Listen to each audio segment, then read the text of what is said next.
Most businesses do not adequately focus on the issue of churn for a number of reasons, which include misleading assumptions about churn.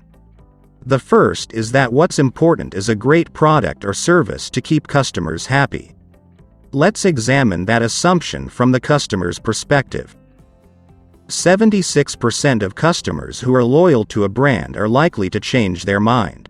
59% are loyal to organizations that present them with new experiences, products, or services. A further 30% of consumers change brand, often for the sake of variety and novelty. Customers are spoiled for choice with more options than ever before, and therefore seek out the new and compelling. This indicates that the business offering, that is, the brand, product, or service, on its own is not enough to retain customers and keep them coming back. You could have the best products in the market in terms of quality, price, etc., but that is no guarantee that customers will keep coming back. This is just one of several considerations in the mind of the customer, and the business needs to do a whole lot more to drive retention. The problem with this assumption is that it makes it harder to align to customers, yet the reason why they engage the business in the first place is because of a need, a challenge, or a pain point they would like resolved. The focus should therefore not just be on the product, service, or even features, but rather the benefit your solution provides to the customer's needs. We'll discuss customer expectations more in subsequent lessons. Why is articulating the benefit important? Because a customer becomes loyal if they are holistically satisfied with an interaction that solves their need, through the benefits that your product or service provides. So failure to focus on this raises the risk of losing out on repeat business. Why repeat business? Because this is an indicator of loyalty in the mind of the customer. Actually, when asked to define brand loyalty, consumers overwhelmingly characterize it as repeat purchasing, which at 67% was almost double the other measures of brand love and preference, despite price. So in short, a customer is loyal to your business when you adequately meet their needs, and they demonstrate this through repeat business. The second assumption is that a business needs to solely focus on acquiring new customers. Once again, let's use research to interrogate this assumption.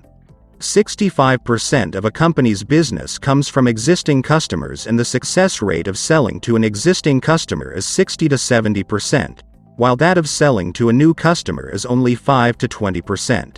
Repeat customers also have a 60 to 70% chance of making another purchase on a future visit, in contrast to just 10% of new customers. This tells us that, with the exception of new businesses, existing customers are very important for most businesses to operate sustainably. These customers and not new customers are the primary source of sales, so customer retention needs to be a priority for the business to grow a healthy customer base.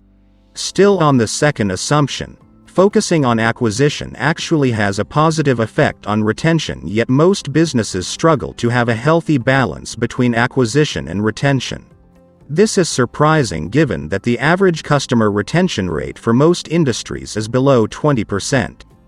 Looking at the split between acquisition and retention, 44% of companies have a greater focus on acquisition compared to only 16% that focus more on retention.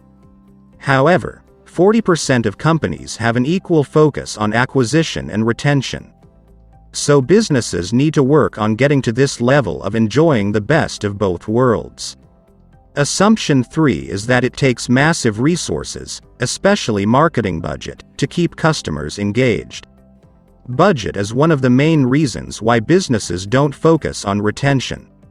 Actually, 57% of marketing and loyalty professionals report lack of budget along other issues as the main reasons for not launching loyalty programs.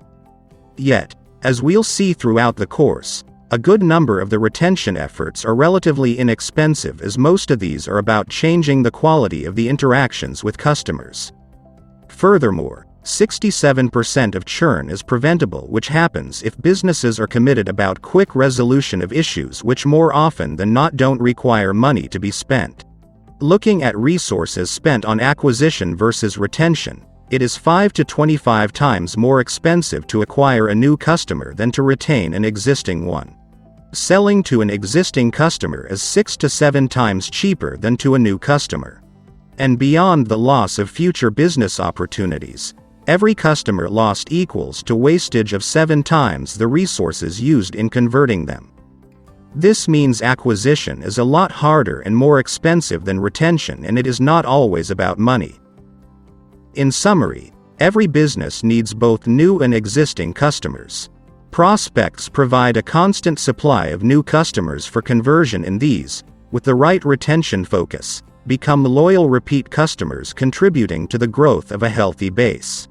It is therefore important for every business to understand why customers churn and how to minimize customer churn. Uncovering this will reduce the number of customers who leave and therefore improve retention. We are now done with this section, so for your first course activity, take time to reflect on your business approach to churn. Do you focus more on acquisition, retention, or are you part of the 40% of businesses that have struck a balance? Do you think that whatever approach you take is right for your business? Don't worry, if you don't have the answers up front. We've included these activities to give you ideas of how you can incorporate the learnings into your business. Once you're ready to proceed, let's continue to the next lesson.